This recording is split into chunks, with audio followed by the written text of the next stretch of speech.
নজর রাখবো পরবর্তী সংবাদে। ভারত পাকিস্তান সংঘাতের আবহে এবার শেয়ার মার্কেটে রীতিমতো পতন। আরো একবার বলছি যে শুক্রবার সকালেই শেয়ার বাজারে পতন লক্ষ্য করা গেছে এবং উত্তেজনার আঁচ এবার পড়েছে স্টক মার্কেটে। বিশেষজ্ঞদের বক্তব্য হচ্ছে এটা খুবই ক্ষণস্থায়ী, তো খুব তাড়াতাড়ি শেয়ার বাজার স্বাভাবিক হবে।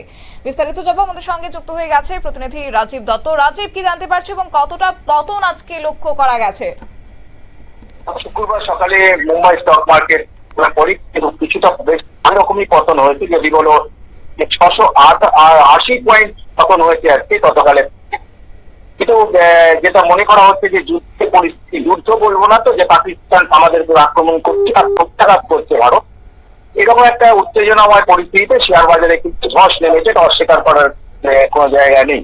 কারণ বিনিয়োগকারীরা তারাও বুঝতে পারছেন না যে কি হবে। কারণ এটুকু ঠিক ছিল, এটুকু মানুষ বুঝতে পারছিলেন যে ভারত যখন করেছে, তোমার জঙ্গি ঘাঁটিগুলোকে ভেঙে দিয়েছে, পাকিস্তানের তরফ থেকে একটা আক্রমণের একটা সম্ভাবনা ছিল।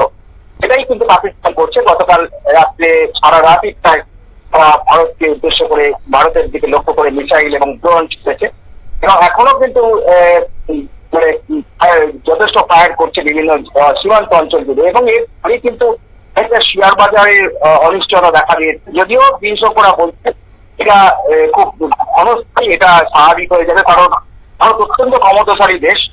কারণ যারা বিনিয়োগকারী তারা প্রথমেই তো বুঝতে পারে, অতটা বুঝতে পারে, এবং তার ফলেই কিন্তু তারা পতনটা হয়ে যায়। কিন্তু যেটা এখন তারা বুঝতে পারছেন যে ভারত অত্যন্ত শক্তিশালী দেশ এবং আস্তে আস্তে ভারত পাকিস্তান যথেষ্ট কোণঠাসা হয়ে পড়েছে।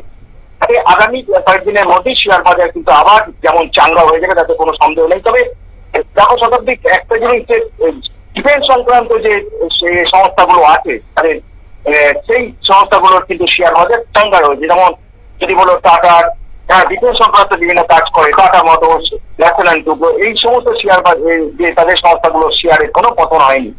অন্যান্য কিছু ক্ষেত্রে অন্যান্য কিছু সংস্থা যেগুলো ডিফেন্স সংক্রান্ত ছাড়া, সেগুলোর সামান্য পতন হয়েছে। তবে এটা খুব ক্ষণস্থায়ী, আবার বলি এটা ক্ষণস্থায়ী। বিশেষজ্ঞরা বলছে যে হঠাৎ করেই এই একটা যুদ্ধ পরিস্থিতি তৈরি হয়েছে, পাকিস্তান যুদ্ধ পরিস্থিতি তৈরি হয়েছে, ভারত রিটালিয়েট করছে মাত্র। এই জায়গায় দাঁড়িয়ে যারা বিনিয়োগকারী তারা তো প্রথম বুঝতে পারেন না, তারা একটু তারা বিনিয়োগটা করেন, তারা বুঝে শুনে করেন না, তো তারা একটু কোথাও ঘাপে গিয়েছে।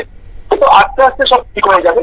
কারণ ভারত তারাও বুঝতে পারছেন ভারত অত্যন্ত শক্তিশালী দেশ, ভারতের কাছে পাকিস্তান এই বিষয়টা কোনো ব্যাপারই না। ভারতের আগামী দু একদিনের মধ্যেই শেয়ার বাজার চাঙ্গা হয়ে যাবে এবং আবার যেমন নর্মাল ছিল নর্মালি হয়ে যাবে। তবে আজকে হঠাৎ করে, যেহেতু গতকাল রাত থেকে একটু হঠাৎ করে যুদ্ধ পরিস্থিতি ভাব, যুদ্ধ খারাপ হচ্ছে পাকিস্তান, সেই কারণেই হঠাৎ করে শেয়ার বাজারটা আজকে মুম্বাই স্টক মার্কেট অনেকটা ডাউন হয়ে যায়, 680 পয়েন্ট নেমে যায়। তবে আগামীকাল আশা করা যাচ্ছে আগামীকাল আবার শেয়ার বাজারটা চাঙ্গা হয়ে যাবে। ধন্যবাদ। অর্থাৎ ভারত পাক সংঘাতের জেরে হুড়মুড়িয়ে পড়েছে শেয়ার বাজারের সূচক। ভারত পাকিস্তান সীমান্তবর্তী ভূ রাজনৈতিক উত্তেজনা বৃদ্ধির আঁচ এবার স্টক মার্কেটেও পড়েছে।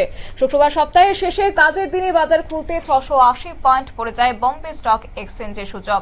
একই দশা নিফটির ক্ষেত্রে এবং ন্যাশনাল স্টক এক্সচেঞ্জের সূচকও পড়েছে প্রায় 5%। নিয়ে নিচ্ছে ছোট্ট একটি বিজ্ঞাপন বিরতি, সঙ্গে থাকুন।